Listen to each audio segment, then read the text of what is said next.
Hello. Hello. So, magandang umaga po sa inyo lahat. Magandang morning. Hi, ma'am. Oh, hi. Ano ba, pare ko? Magandang umaga po sa inyo lahat. Paalala lang po, magkakaroon po tayo ng clearing sa inyong lugar, no? At papanatiliin natin malinis ang inyong main road. Bakit po?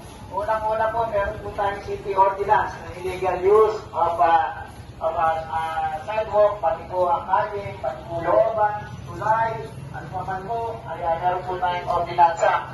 At ito po ay may kalakip na penalty na 3,000 pag kayo natikita.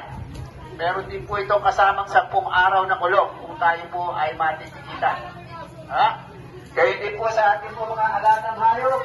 Kayo po ay anti-rabies month, no? Marami po tayo nakagat ng aso at sana wala, sana huwag naman po mangyari, no?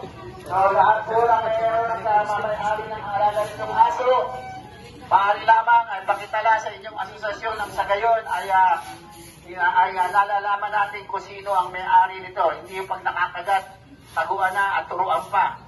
No? So, magkakaroon po tayo ng clearing. Itong lingkod to, kasama po natin ang MMDA para hindi po na natin ito matuloy. Siguro mauna na ho tayong maglinis. Nang sa gayon ay pag-report ko po ay hindi na sila dumating. No? Kayo ho ay aking mga kalugar, kaya kayo ho ang aking na pinaalalahan. So, maglalagay din po tayo ng linya. Maglalagay po tayo ng linya rito upang sa gayon, ang pagparada ng inyong mga sasakyan ay kailangan maayos. No? Hindi po natin inaalis yan, pero ating po inaayos lamang.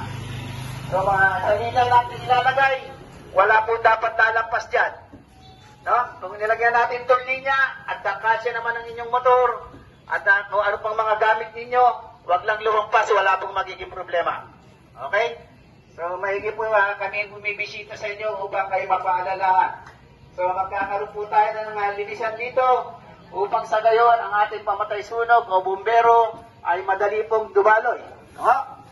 So, paalala lang po, yung ating po mga kuryente, yung mga saksakan po natin, huwag po natin i-overload. Katulad po sa isang nangyari po, nagsimula lamang sa lona. No? Itong mga lonang mga luma na yan, dapat po tinatanggal na po yan dahil yung pag napigilan po na sigarilyo ho yan at liliya po yan. Ganun po ang nangyari sa isa natin sunog sa muno. Napilikan lang ng sigarilyo ang lona ng liyak.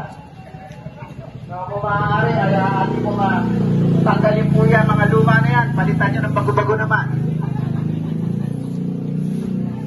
So magandang umaga po sa inyo. Isang paalala po sa inyo po mula po sa public safety. Ako po ang hepe po ng ating CSC, Joey Rogasio po. Nagulat po sa umagang ito at magandang umaga po sa inyo.